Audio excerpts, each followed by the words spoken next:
Karibu Tabora, karibu Toronto.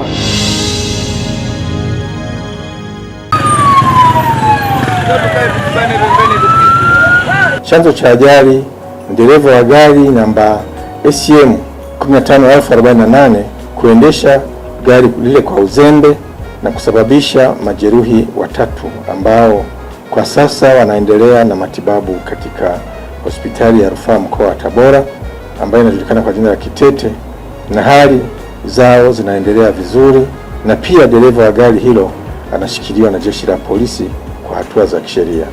Watu watatu wamejeruhiwa vibaya kufuatia ajali iliyohusisha gari tatu pamoja na pikipiki katika eneo karibu na makutano ya barabara na reli maarufu kama checkline ya Isevya, barabara itokayo Tabora kuelekea Nzega, kama anavyoeleza mmoja wa shuhuda ya ajali hii, Wandera Athumani. Iko hivi, kulikuwa kuna bodaboda kama wawili walikuwa wako Mkuku, wengine walikuwa wanaenda hivi. Sasa wakati wanakimbizana kwenda na hapo, mara nyingi baba bodaboda wanapenda kushindana sana, yaani kwa Mkuku wanakuwa wanashindana. Sasa wakati wanashindana, hizi gari nazo zilikuwa zinakuja kwa speed.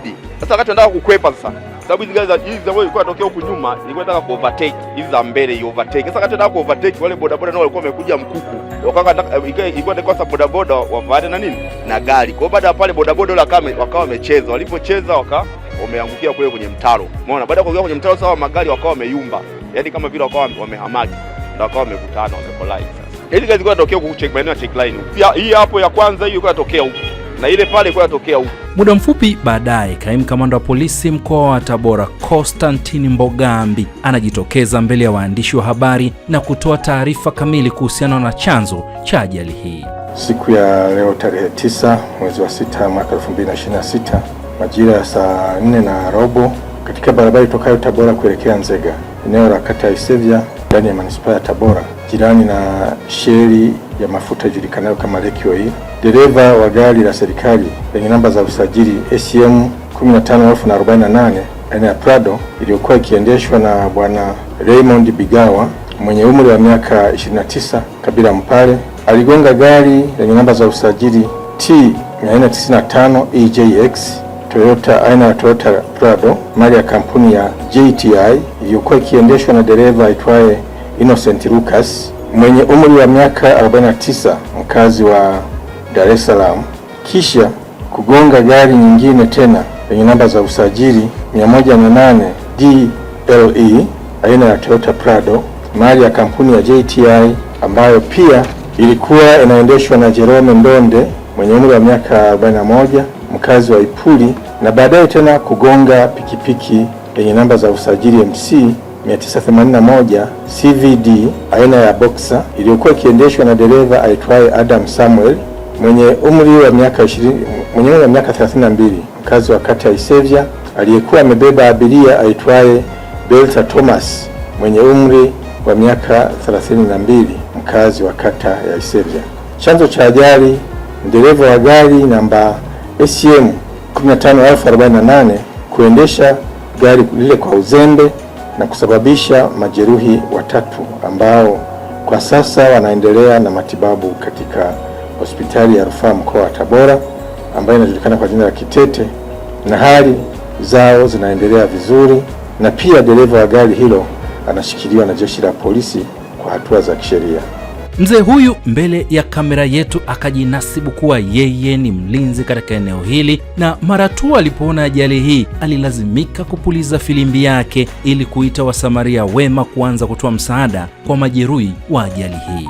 Hizi zote zilikuja iliyoanza kupata accident na bwana bodaboda kakanyaga sijini pikipiki ikakalia kama mzinga, mimi nikiwa naona bodaboda alikaangukia mle ndani ya shimo.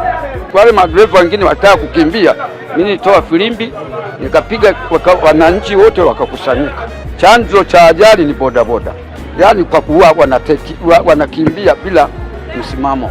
Jeshi la polisi likatoa wito kwa wote wanaotumia vyombo vya moto hapa mkoani Tabora.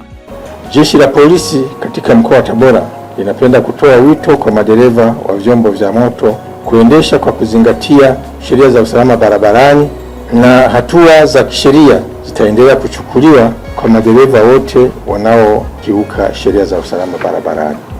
Matukio kama haya yanapotokea Kazi ya jeshi la polisi ni kufanya uchunguzi, kujua hasa aliyetenda kosa hilo na kuhakikisha kwamba anachukuliwa hatua za kisheria. Kwa muda mrefu sasa, barabara hii imekuwa ikilalamikiwa kuwa ni nyembamba licha ya kuwa na watumiaji wengi wa baiskeli, bajaji, pikipiki na magari makubwa na madogo, na hata wakati mwingine magari makubwa yanayoleta shehena ya mafuta katika vituo vya petroli na dizeli yanachepuka na kupita eneo hili. Ushauri ukatolewa na wenyeji wa eneo hili. Kwanza eneo hili ni finyu. Serikali wanapaswa kulitazama kwa jicho la pili au la tatu zaidi kwa ajili ya kuongeza upana wa barabara, kwa sababu eneo hili ukiangalia upande huu yuko Singa ana magari yake, hata namna ya uingiaji na utokaji wa hapa huwa kidogo hapajakaa vizuri. Hizi changamoto zilizojitokeza hapa, chanzo kikubwa ni ufinyu wa barabara kwenye hili eneo, kwa sababu ukiangalia ukitoka hapa mita chache ni check line, na hapo mara nyingi hapo chini huwa kuna ajali zinatokea za pikipiki kwa upande wa treni. Kwa hiyo hili eneo manake wanapaswa kulichunguza, watu wa TARURA wajaribu kulipitia hili ili walau kuisaidia serikali watanue hili eneo kwa ajili ya usalama na kuepusha hizi ajali ambazo zinatokea hapa, kwa sababu hili tukio sio la kwanza kwenye hili eneo, imekuwa ni mara nyingi hali hii inajitokeza.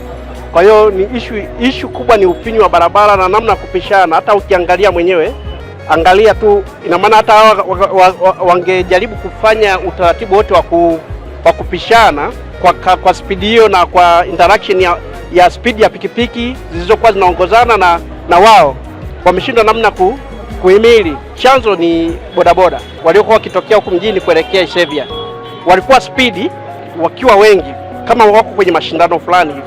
Sasa hao wenye magari manake jukumu lao ilikuwa ni namna ya kuepusha, wamejaribu kuepusha. Sasa wakati wanazidi kuwakwepa wale, wamekuja kujikuta wanavaana wao kwa wao. Sasa karibu Tabora, karibu Toronto.